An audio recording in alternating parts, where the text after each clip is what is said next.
With Pokerogue introducing a lot of new people to the world of Pokemon fan games and the recent release of emulators on iPhones, I thought now would be a good time to share 4 of the best Pokemon ROM hacks I think everyone should play. For anyone that just plays Pokerogue, this isn't going to be quite as easy as just logging into a website and playing, but as previously mentioned, you can play on mobile now whether you're team Apple or Android. I'll leave links in the description on how you can download and play Pokemon ROM hack. I think it's worth mentioning that I've also already done playthroughs of all of these games, so if you're still on the fence and you want to learn more about them, I recommend checking those out. Let's start off strong with the most relevant Pokemon ROM hack to Pokerogue players and my personal favorite, Pokemon Emerald Rogue. You may have already seen the text next to the Pokerogue banner saying, also check out Emerald Rogue. You should take the banner's advice. Pokemon Emerald Rogue was my introduction to the roguelike genre and it hooked me right away. While Pokerogue and Emerald Rogue are both roguelikes, they are very different takes on the genre. The first thing setting the two games apart is that Emerald Rogue has an overworld. When you boot the game up, you can customize the character you play as, their skin tone, and their outfit color. From there, you're entered into the Pokemon Hub, where you can choose your starter. The starter you choose from are randomly generated to be any base stage Pokemon from Generation 1 to 3. The game does have Pokemon from Generation 1 to 8, but the later generations unlock after you beat your first run,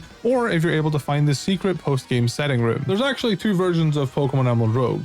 There's Emerald Rogue EX and Emerald Rogue Vanilla. EX is the recommended version as it contains moderate improvements, for example, new battle items, new abilities, fairy type, and physical special split. Vanilla is just standard Pokemon Emerald battle mechanics with no fundamental changes. Regardless of which version you pick, you choose your starter and now it's time to start your first run. After talking to the receptionist and walking through a long hallway, you're transported to what I can only describe as a world map. This world map is random every time, but there are certain things more likely to appear the deeper into the adventure you go. Emerald Rogue follows the main series formula in that you'll battle 8 gym leaders, 4 Elite Four members, and a champion, but in order to get to those, you have to navigate through this world map. Similar to how Pokerogue has biomes that contain certain types of Pokemon, Emerald Rogue has routes that you'll recognize from the main series games. At the end of the route, you'll leave and you'll get to progress through the map. You can encounter other things on the world map that'll either help you in your adventure or completely screw you over.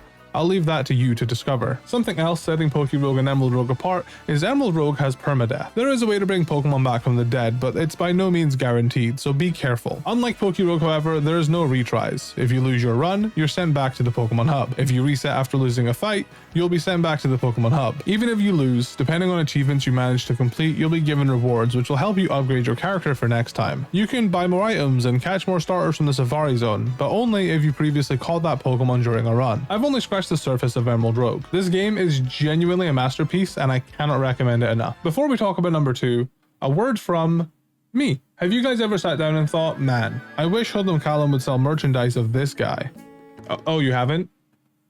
Well, this is awkward. Introducing Hoodlum Callum's very own Shorts plushie. Shorts is the pre-evolution of pants, which is why he is quite short. You can remove his head here if you want him to be bald as well, just like me. If you want to support me and get something really cool out of it in return, please consider buying my Shorts plushie, which is on sale now. The pre-order is going to be up for 2 weeks. We need to sell at least 100 of them for them to be made. So seriously, if you want to have this little guy in your home, check the description. It would really mean a lot to me. Thanks for listening.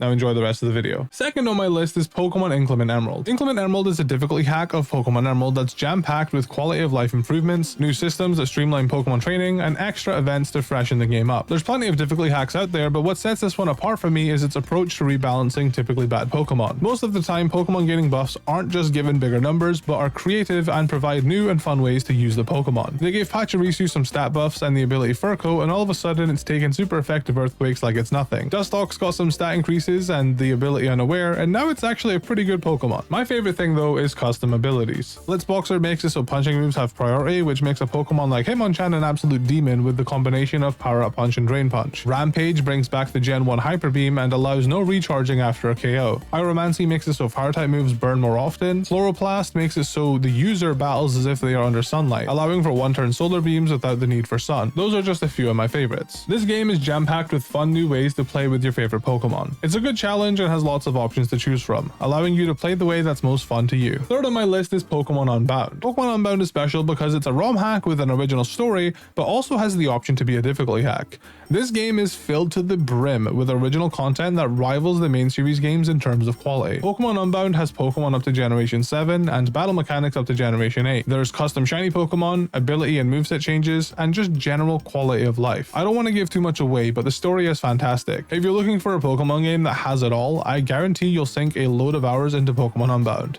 I can't recommend this one enough. And finally is Pokemon Radical Red. This one is probably the most popular game here, and for good reason. Pokemon Radical Red is a difficulty hack, but somehow managed to squeeze every Pokemon from Generation 1 to 9, as well as custom forms, Mega Evolution, as well as so many quality of life features into the Kanto region. In my opinion, there is such a thing as too much content, and for some people Radical Red will fit that bill. But if you can see past that, and if you enjoy a challenge, Radical Red will be a lot of fun. A quote I like to think about a lot when it comes to Radical Red is, when everyone's super, no one will be. Not only is every Pokemon here, they've all been buffed in some way. It feels like every Pokemon in this game is super broken. Some more than others, of course. A lot of the fun of this game for me was trying to make the less broken Pokemon work in battle, and they typically did. Radical Red comes with built-in options for different game modes and difficulties, and overall is just a quality game everyone should try once. I have one more game.